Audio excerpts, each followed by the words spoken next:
Doctor Yunus ক্ষমতায় বসার পরে তিনি তার সকল মামলা বাদ দিয়ে দিলেন। ডক্টর ইউনূস তার বিরুদ্ধে থাকা মামলাগুলি বাদ দেওয়ার ক্ষেত্রে কি একবারও যেটাকে আমরা পলিটিক্যাল কারেক্টনেস বলি সেটা উনি অনুসরণ করছেন? আপনি উনাদের উপদেষ্টাদের কথা শোনেন ভাই, আপনি দেখেন উনাদের উপদেষ্টা বলে একটা সেনাপ্রধান নাকি উইথ এ হেভি হার্ট ইউনূসকে মেনে নিছেন। তাহলে তো একজনের হয় উপদেষ্টা যাবে, নাহলে ইউনূস সাহেব যাবে, নাহলে সেনাপ্রধান যাবে। এগুলি কি? এবং চাঁদাবাজি, অন্যায়, লুটতরাজ, আমার মাফ করবেন, এর কোনোটা কম করতেছে কোনো জায়গায় দিয়া আমি তো দেখতেছি না। আমার কোনো আপত্তি নেই। যারা রাজনীতি না করে এখন যারা ক্ষমতায় আসেন তাদেরকে আপনি বিশ্বাসে কোন ব্যারোমিটারে কত নম্বর দিবেন?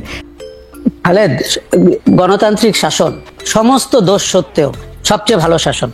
তারপরে সেনাবাহিনী বা সেনা শাসন আপনার অ্যাকসেপ্টেবল না। আর আপনি যদি অনির্বাচিত সরকার, যেটি তত্ত্বাবধায়ক হোক, অন্তর্বর্তী হোক, যেই নামই ডাকেন, তারা আমার চোখে সবচেয়ে জবাবদিহিহীন শাসন ব্যবস্থা।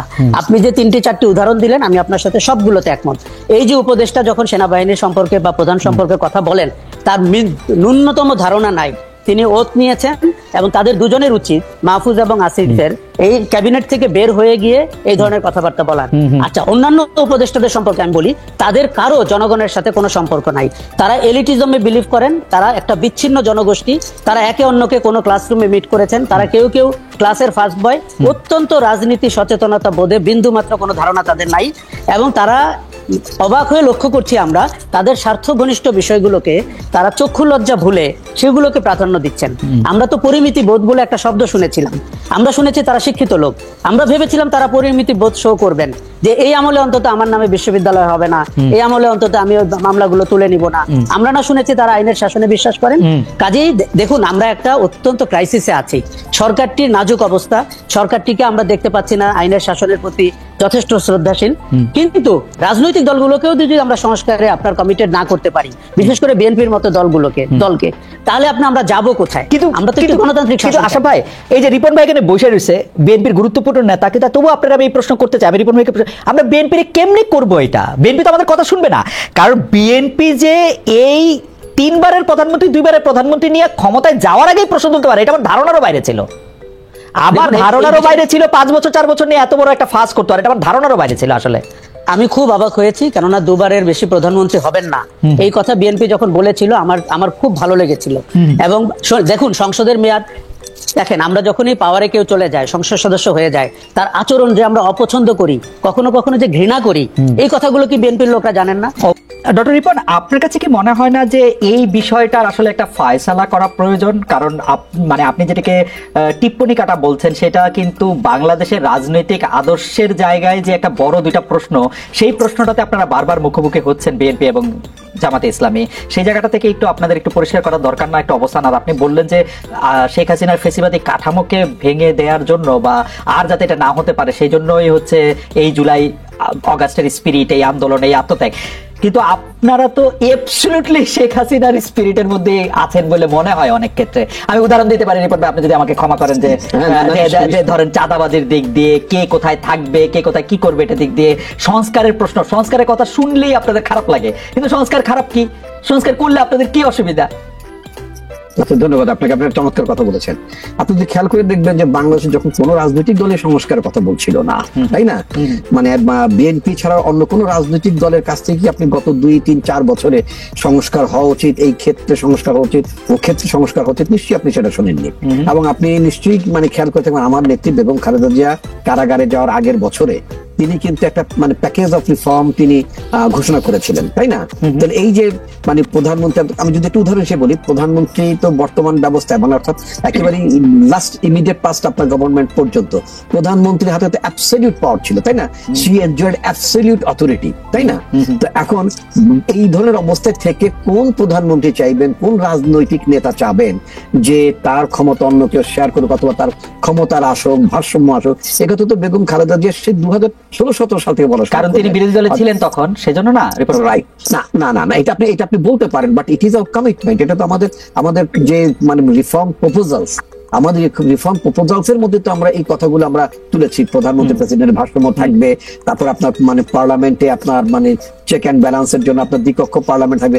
যদিও ব্যক্তিগতভাবে আমি দ্বিকক্ষ মানে উচ্চকক্ষ নিম্নকক্ষ পার্লামেন্টের ব্যাপারে মানে ব্যক্তিগত, আমি তো দলের মধ্যে একটা মানুষ, তাই না? তো সুতরাং আমার নিজেরও তো মানে পছন্দ অপছন্দ থাকতে পারে। তো আমার পছন্দটা হয়তো যারা পছন্দ আমরা করি বা না করি তাদের মধ্যে হয়তো আমি মানে আমি সংখ্যা লঘিষ্ঠ হয়তো, আমি কিন্তু আমি ব্যক্তিগতভাবে আপনার মানে উচ্চ কক্ষের ধারণার সাথে একমত নই। কারণ পৃথিবীতে আমার দেখা অনেক উন্নত দেশে আপনার যারা উচ্চ কক্ষ নিম্ন কক্ষ নিয়ে আছেন, ইভেন আপনি যেই দেশটিতে বসে আপনি অনুষ্ঠান পরিচালনা করছেন সেখানে আপনি দেখবেন ওখানে সিনেট এবং কংগ্রেসের মধ্যে বিরোধ, এবং এই ধরনের বিরোধের মধ্য থেকে, তাই না, ওখানে আপনার রেভিনিউ বাজেট কিভাবে হ্যাম্পার করে, মানুষের বেতন হয় না, নানান ধরনের কিন্তু জটিলতা, মানে অনেক সময় মানে আপনার গভর্নমেন্টই আটকে যায় এরকম একটা অবস্থা থাকে। ইভেন আমরা মানে যুক্তরাজ্য এই অবস্থা দেখেছি, তাই এগুলো খুব উন্নত ডেমোক্রেসিতে যেখানে এই ধরনের অচল অবস্থা মাঝে মধ্যেই তৈরি হয়।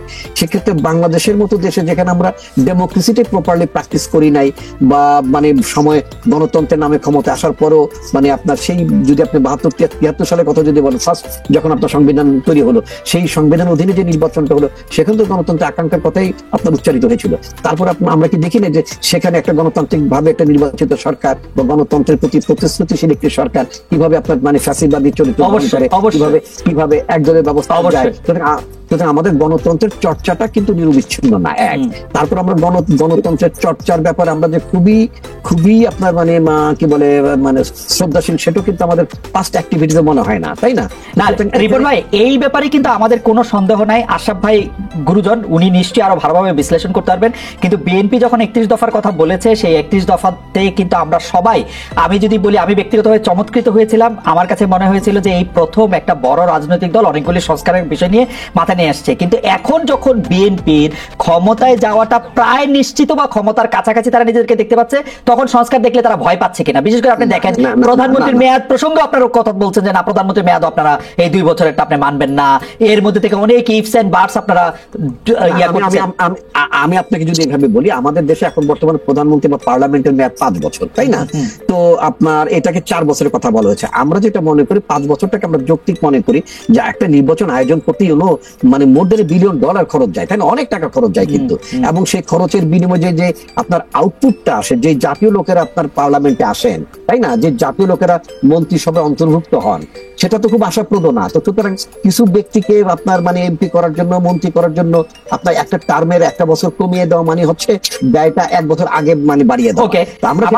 আমার মনে হয় যে সংস্কার ব্যাপারে আপনার কথা আমরা আরো একটু শুনবো রিপন ভাই। আরো আমাদের অনেক রকম প্রশ্ন আছে, কিন্তু আমরা এই প্রশ্নটি রেখে দিতে চাই যে সংস্কারের প্রশ্নেই বিএনপির একটা বিরোধিতা এই কারণে দেখা যাচ্ছে কিনা, কারণ বিএনপি মনে করছে যে মজাটা শেখ হাসিনা ক্ষমতা থেকে পেয়েছেন, সেই মজাটার কিছু ভাগ বিএনপিরও পাওয়া দরকার একইভাবে। ওইটা আমরা একটু শুনবো। আমি একটু আশরাফ ভাইয়ের কাছে যেতে চাই।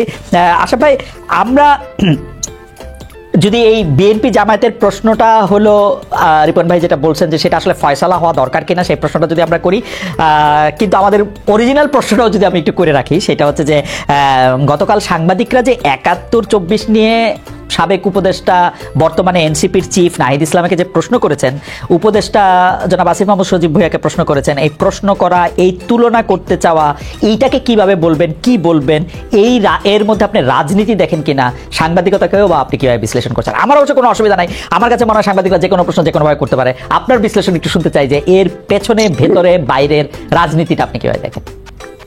এর ভেতরে কিন্তু একটা ব্যাপক রাজনৈতিক বিষয় রয়েছে। কেননা আপনি যদি দেখেন যে গণ অভ্যুত্থানের সময় বা জুলাই আগস্ট থেকে আমরা এই কথাটি বলতে শুনছি যে এটি দ্বিতীয় স্বাধীনতা। এবং দেখুন, আপনি আবেগ ঘন অবস্থায় কিছুদিন বললেন, সেটি ঠিক আছে, কিন্তু কেউ কেউ যদি 71 সালের স্বাধীনতাকে কিছুটা খাটো করে, এবং কারো যদি রাজনৈতিক অতীতের সাথে 71-এর স্বাধীনতা বিরোধিতা থেকে থাকে এবং যাদের মানবতা বিরোধী অপরাধে বিচার হয়েছে, তাদেরকে যদি আমরা অগ্রণী অবস্থায় দেখতে পাই 24 সালকে স্বাধীনতার বর্ষ ঘোষণা করতে বা দ্বিতীয় স্বাধীনতা, সেটি কিন্তু আমাদের চোখে লাগে। এবং ছাত্রদেরকেও আমরা দেখেছি যে দ্বিতীয় স্বাধীনতা নিয়ে কথা বলতে, যেটি বিএনপির নেতারা বারবার বলছেন যে স্বাধীনতা একবারই হয়। আমি ব্যক্তিগতভাবে মনে করি একটি দেশের মুক্তিযুদ্ধ বা স্বাধীনতার যুদ্ধ আমাদের 71 সালে হয়েছে। দেখুন, ফ্যাসিবাদের বিদায় হবে, স্বৈরাচারের বিদায় হবে, আগামীতেও কিন্তু আমরা আরো ভয়ঙ্কর 5ই আগস্ট হয়তো দেখতে হবে, যদি না রাজনৈতিক দলগুলো বুঝে থাকে যে জনগণের ভাষা, দেয়ালের লিখন তাদের জন্য কি ছিল। কাজেই এটিকে বারবার স্বাধীনতার সাথে তুলনা করা আমার মনে হয় একটু বালখিল্যতা, এবং সেটির একটা গূঢ় রাজনৈতিক উদ্দেশ্য আছে। এখন আমি আপনাকে বলি যে ছাত্ররা বারবার মনে করছে, যেমন নাহিদ ইসলাম আজকেও বলেছেন যে 16 বছরের অত্যাচার নিপীড়নের ভেতর দিয়ে যারা গেছে তাদের কাছে এটি স্বাধীনতা, কিন্তু আমি তার সাথে দ্বিমত করি। আমার মনে হয় এই নিপীড়নের ভেতর দিয়ে বিএনপি সবচেয়ে বেশি গেছে দল হিসেবে, কেননা বড় দল। জামাত ইসলামীও গেছে, কিন্তু যেহেতু জামাত ইসলামী বাংলাদেশে একটা ইউনিক পজিশনিং এ আছে, যার 71 সালের মানে গণহত্যায় সহযোগিতার অভিযোগ রয়েছে, এই অপরাধের তদন্ত হয়েছে, কারো কারো বিচার হয়েছে, কাজে তার কথাকে আপনি গুরুত্বের সাথে নেবেন রাজনৈতিক প্রেক্ষাপট থেকে। আপনি শুরুতে যে প্রশ্নটি করেছিলেন বিএনপিকে সততার সাথে এই প্রথম এই প্রশ্নের জবাব দিয়ে নির্বাচনী যুদ্ধে অবতীর্ণ হতে হবে, সেটি হচ্ছে স্বাধীনতা বিরোধীদের সাথে তার রাজনৈতিক সম্পর্ক কি এবং তার ভবিষ্যৎ পরিকল্পনা কি। দেখুন, আমি মনে করি বিএনপির জন্য না শুধু 5ই আগস্ট কিন্তু আমাদের রাজনৈতিক ক্লাসকে একটি বেকায়দায় ফেলে গেছে, কেননা হাসিনা যে এত দ্রুত পালিয়ে যাবেন এবং আওয়ামী লীগের শাসন যে এরকম করে ভেঙে পড়বে এটি তারা আসলে বুঝতে পারেন নাই। ফলে তারা কিন্তু রাইটলি পজিশন না, এরকম একটি পরিস্থিতিতে তাদের রাজনৈতিক বয়ানকে কি করে মানে রেলেভেন্ট করে মানুষের কাছে যাবেন। যেমন রিপন ভাই বারবার 31 দফার কথা বলছিলেন, খালেদ আপনার মতো আমিও কিন্তু চমৎকৃত হয়েছিলাম যখন তারা ওটি প্রণয়ন করেন। আপনাকে শুধু একবার মনে করিয়ে দিই কোন পরিস্থিতিতে করেছিলেন, যখন আমরা দেখছিলাম যে হাসিনার শাসন প্রতিবার প্রলম্বিত হচ্ছে একটি অদ্ভুত নির্বাচনের ভেতর দিয়ে, এবং বিএনপির কাছ থেকে ক্ষমতায় যাওয়ার সম্ভাবনা আরো দূরবর্তী হয়ে যাচ্ছে, সেই প্রেক্ষাপটে তারা করেছিলেন। তখন কিন্তু তারা কোনো বামপন্থী দল, রাষ্ট্র সংস্কার আন্দোলন এদের সাথেও সখ্যতার ভিতর দিয়ে সংস্কারের যে আশাফ ভাই আপনার অনুমতি নিয়ে আমি শুধু ওই সময়টা কথা, মানে রিপন ভাই আমি আশাফ ভাই কোনো একটা জায়গায় একসাথে কথা বলতেছিলাম, সেটা 2012-13 সালে এরকম হতে পারে। সেই সময় 13 সালের নির্বাচনটি হওয়ার পরপর 14 সালে এসে আমরা শুনলাম, বা 14 সালের নির্বাচনের পরপর আর কি আমরা শুনলাম যে শেখ হাসিনা 2041 সাল পর্যন্ত ক্ষমতায় থাকতে চান। আমার তো খুবই হাসার অভ্যাস, আমি খুব জোরে একটা অট্টহাসি হাসলাম যে এগুলি কি বলে, পাগল টাগলের মতো কথা। কিন্তু আসলে যদি 2024-এর জুলাই আগস্টে এরা এই ঘটনা না করতো, এটা তো 2041 তো মনে হয় মানে তারা তো ক্ষমতাটাকে এইরকম ভাবেই দেখতেছিল যে এখানে তো আর কোনো কিছু, মানে যেটা আমরা হাইসা উড়ে দিতে চাইছিলাম সেটাই তো বাস্তবতার দিকে যাচ্ছিল। খালেদ, আমি শুধু একটু যোগ করি, আমাদের রাজনৈতিক দলগুলো তার সর্বোচ্চ চেষ্টা করেছে, বিএনপিকে আমরা দেখেছি, এবং কিন্তু এটি মেনে নিতে হবে যে রাজনৈতিক দলগুলো শেখ হাসিনা সরকারকে ক্ষমতা থেকে গদিচ্যুত করতে পারেনি, এটি মেনে নিয়ে করতে হবে। জামাতের ব্যাপারে বিএনপির অবস্থানকে আমরা এখন বলি, দেখুন জামাতকে নিয়ে তারা সরকার গঠন করেছেন এবং ওই সরকার বাংলাদেশে 5 বছর ছিল, এবং আমরা বিএনপির গণতান্ত্রিক মূল্যবোধ বা শ্রদ্ধাবোধের দুটি উদাহরণ আপনাকে আমি দেই। একজন সাবেক রাষ্ট্রপতিকে বিএনপির শাসন আমলে কি করে বিদায় নিতে হয়েছিল আপনি দেখেছেন। তেজগাঁতে একটি উপনির্বাচনে বিএনপি কি ভূমিকায় গিয়েছিল একজন অত্যন্ত আলোচিত ব্যক্তিকে সংসদ সদস্য করার জন্য। কাজে ওই বিএনপিকে 17 বছর আগে আমরা যেভাবে দেখেছি, আজকে তাকে আবার প্রকাশ্যে বলতে হবে তার গণতান্ত্রিক চেতনাবোধ, নাগরিকদের গণতান্ত্রিক অধিকার এবং স্বাধীনতা বিরোধীদের সাথে তার সম্পর্ক নিয়ে তিনি নির্বাচনী যুদ্ধে কিভাবে যেতে চান। দেখুন, সংস্কারটির এখন আলোচনার রাইট টাইম।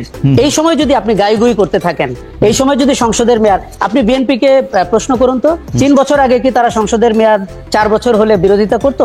আমি নিশ্চিত বলে দিতে পারি করতো না। প্রধানমন্ত্রী 2 বারের বেশি 3 বার থাকবেন না, এই কথা কি তারা বিরোধিতা করতো না।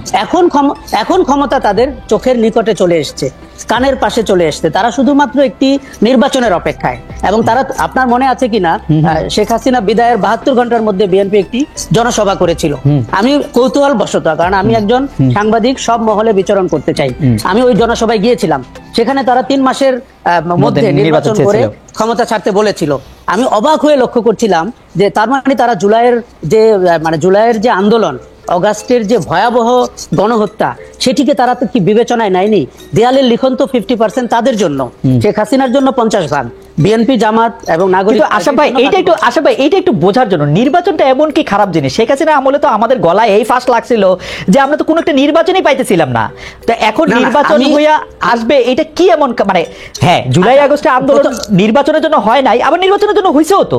শেখ হাসিনা আমি নির্বাচনটা খারাপ বলছি না, এবং আমি আপনাকে বলি বাংলাদেশের লোক 17 বছর নির্বাচন ভোট দিতে পারেনি। একটি রাজনীতি প্রিয় জাতি, যার ভোট প্রিয় জাতি, তাকে আপনি নির্বাচন থেকে বঞ্চিত করেছেন। এফডিসির নির্বাচন ছাড়া আর কোন নির্বাচন বাংলাদেশে 16 বছরে আলোচিত হয় নাই। কেননা এফবিসিসিআই নির্বাচন, ঢাকা চেম্বারের নির্বাচন, বিজিএম এর নির্বাচন, আর সর্বশেষ হাইকোর্টের নিজেদের মধ্যে মারামারি, মানে পরশ ভাইয়ের বউ হবে। আমি নির্বাচনকে খারাপ বলছি না, কিন্তু আপনি যদি কিছু মৌলিক সংস্কার না করে নির্বাচনটি করেন, তাতে যেই দলই আসুক সেই দলেরই কিন্তু সংস্কারের প্রতি আর ঝোঁক থাকবে না। আমি রাজনীতি খুব পছন্দ করি, রাজনীতিবিদরা দেশ চালাবেন, এর ব্যাপারে আমার 100% সম্মতি আছে, কিন্তু তাদেরকে বিশ্বাস করা কঠিন হচ্ছে। তাদের ক্রেডিবিলিটি আমি যদি ট্রাস্ট ব্যারোমিটারে দেখি, পেশাজীবী হিসাবে রাজনীতিবিদদের ক্রেডিবিলিটি সবচেয়ে নিচে। কেননা তারা, আপনি একটু আগে বলছিলেন ক্ষমতায় যাওয়ার আগে এক ধরনের কথা বলেন, ঠিক ক্ষমতায় চলে গেলে তাদেরকে আমরা চিনতে পারি না।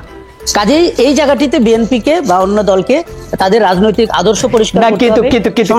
কিন্তু আশা ভাই, আপনি যদি আমাদেরকে এইটাও একটু বলেন